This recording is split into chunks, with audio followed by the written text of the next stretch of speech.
드럼 브레이크. 드럼을 이용한 브레이크이다. 장치 구조는 백플레이트, 휠 실린더, 브레이크 슈, 브레이크 드럼이 하나의 결합체로 차축에 붙어 있다.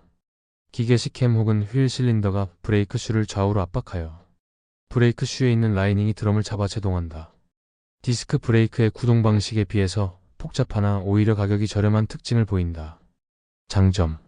이는 자기 매력 공식 때문에 제동력이 디스크보다 강력하다. 그래서 강한 제동력을 필요로 하는 대형 트럭이나 대형 버스에 자주 채용되는 이유이다. 복잡한 구조에 비해서 저렴한 이유는 폐쇄식이기 때문이다. 디스크 브레이크는 외부에 노출되어 오염되어도 높은 신뢰성을 보여야 한다. 그걸 구현하려고 소재나 설계, 제조 방식이 고도화되기 때문에 복잡한 구조를 구현하기보다 비용이 더 높다. 폐쇄식이라 먼지나 오염물질에 강하다. 때문에 소모품 교체 주기가 길고 라이닝이 쉽게 마모되지 않아서 상대적으로 정비를 자주 하지 않아도 된다. 단점. 열 방출이 미흡하다. 디스크는 개방형이라 냉각이 용이한 반면 드럼은 폐쇄식이라 열 배출이 어렵다. 과열 때문에 라이닝이 경화되어 페이드 현상을 일으키기도 한다. 드럼이 너무 과열되면 빨갛게 달아오르고 불이 붙는다.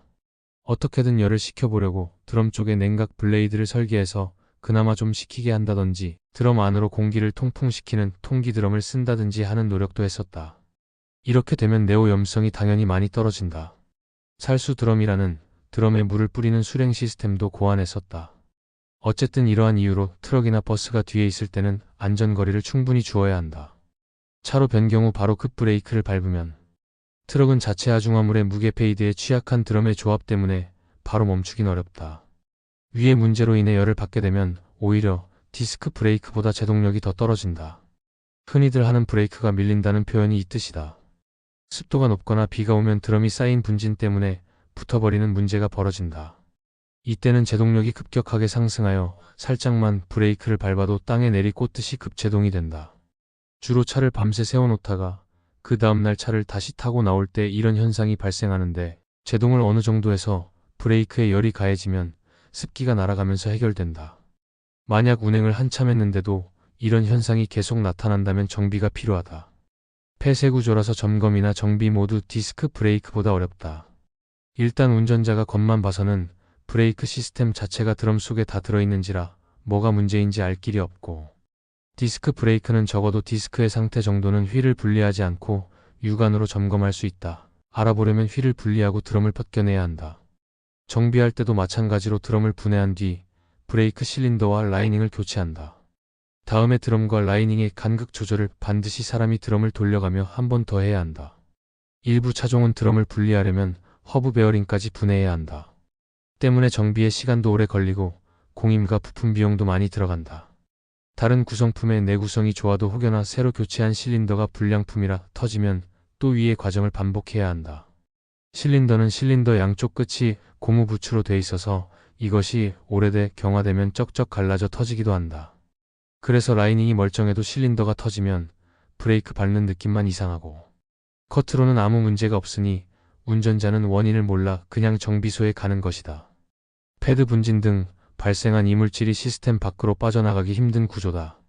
ABS가 없는 차량이라면 큰 문제가 안 되겠지만 ABS가 있는 차량은 톤일이 오염되어 휠 스피드 센서가 신호를 제대로 받지 못해 ABS의 오작동을 일으키게 하기도 한다. 2012년 이후 기준 국내 시장 기준으로 경차는 뒷바퀴만 드럼 브레이크를 단다. 소형차 이상에서는 앞뒤 모두 디스크 브레이크를 장착해서 드럼 브레이크는 주력 브레이크에서 퇴출된 지 오래이다. 경차급에서 드럼 브레이크가 남은 이유는 후륜 브레이크가 상대적으로 부담을 적게 받아 전륜 디스크 브레이크보다 교체 및 점검 주기가 길기 때문, 즉 원가 절감 차원이다. DIC라는 일종의 하이브리드 시스템이 있다.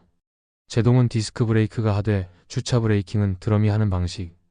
디스크 브레이크 특성상 주차 브레이크로서의 성능은 떨어지기에 고안되었다. 전후 디스크 달린 차들의 로터 직경을 확인해보자. 앞쪽 디스크는 넓은데 뒤쪽은 좁고 앞쪽은 허브가 날씬한데 뒤쪽은 뭔가 뚱뚱하다. 뒤쪽은 허브 쪽에 드럼 브레이크가 별도로 들어가니 어쩔 수 없이 직경을 줄여야 하는 셈. 그런데 요즘은 디스크 브레이크의 주차 브레이크로서의 성능마저 향상되고 고급 차종의 전자식 주차 브레이크 EPB가 보급되다 보니 이 방식 역시 점차 줄어들고 있다. 하지만 중장비, 특히 트럭과 버스는 여전히 드럼 브레이크가 대세다.